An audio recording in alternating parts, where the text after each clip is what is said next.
Welcome to this British Pearl demonstration video. Here I will cover our investor onboarding process. Our existing business model is focused on UK investors where we are authorised by the Financial Conduct Authority, the FCA. As such, our current process is built around those requirements. As we build out the business to other jurisdictions, the processes are adaptable to fulfil specific local regulatory requirements. The onboarding process covers the key requirements of investor ID verification and know your customer regulations. There are three key steps before you can fund your account. These are firstly, email confirmation, secondly, accreditation, and thirdly, ID verification. The ID verification section is in two parts. There's the current UK automated process, and as we move to other jurisdictions, we would automate that process depending upon local requirements. And we also have an exception process where we can process things on a more manual basis. So what happens when somebody comes onto the British Pearl site and wants to register? First of all, they click join. They're taken to a basic data capture page where they enter some basic details. Might help if I could type my name correctly. There we go. So, let's just type that. There we go. And put in a password that has to fulfill various strength characteristics. Then we have to agree to terms of use and privacy policy, which obviously can be reviewed before signing.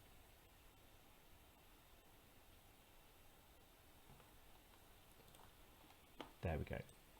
So that's sending through an email to my email account. Let's go there and we can now click through and verify that email. It brings us back to the British Pearl website to a login page and we can log on, or we could go directly to the landing page and log on.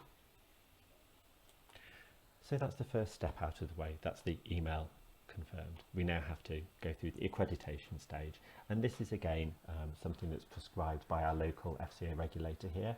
It's very similar in other jurisdictions. The difference in the UK is that people are able to self-certify, whereas in other jurisdictions there may be a requirement for individuals to provide documentary evidence to support their classification.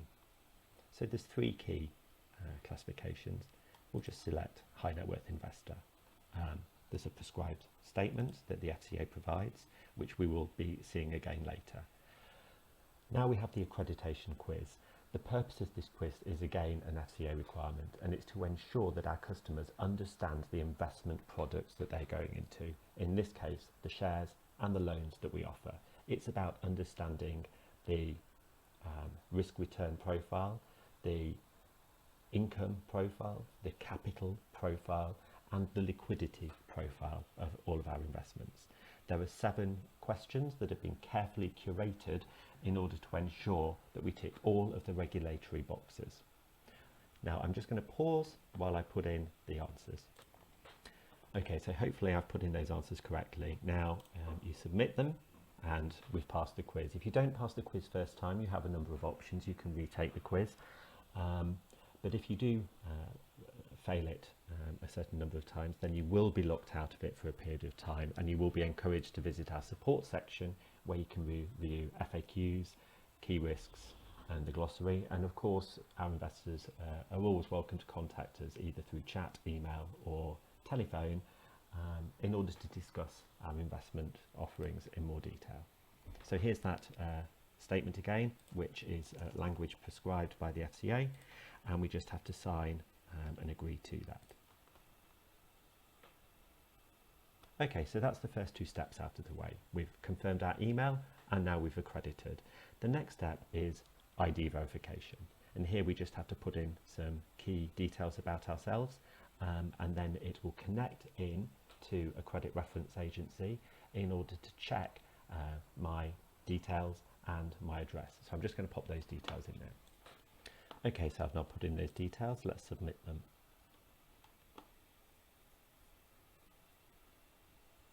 There we go. So we've now gone through the onboarding process. We've confirmed my email, we've passed the accreditation quiz, and we've verified my ID ID through an automated process. Now, I did mention at the beginning that this is geared for our current UK investor base. There's also various options if you fall outside of the automated process. If you are a UK investor, we have a manual process where you can upload a couple of documents. Takes you through the details here. You can do it all online. These are then routed through to our back office for processing, where we use some third-party providers, such as, for instance, Onfido, to be able to verify that identification.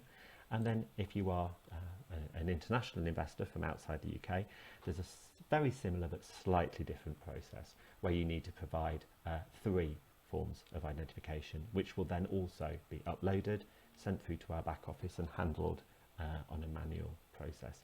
This is fairly quick. It can be done during the day. We typically say it takes between a day and 2 days to be able to ensure that everything can be done and checked.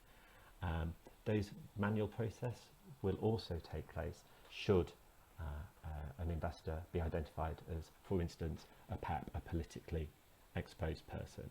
So that's the key steps of the onboarding process.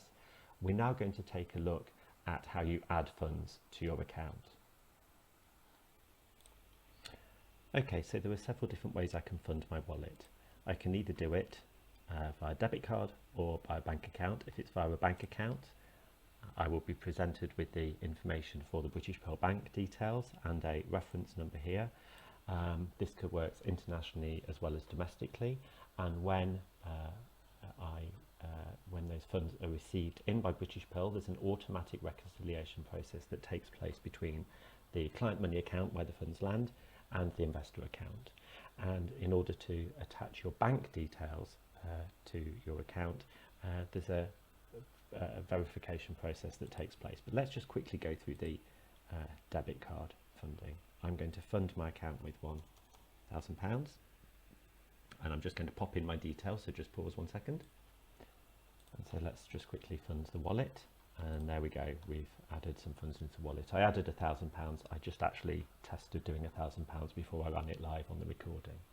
So there we go, we've now gone through the full process. We've verified our email address, we've accredited, we've gone through the ID verification process, and we've now funded our account, and that's fulfilled all of the FCA requirements for onboarding a customer.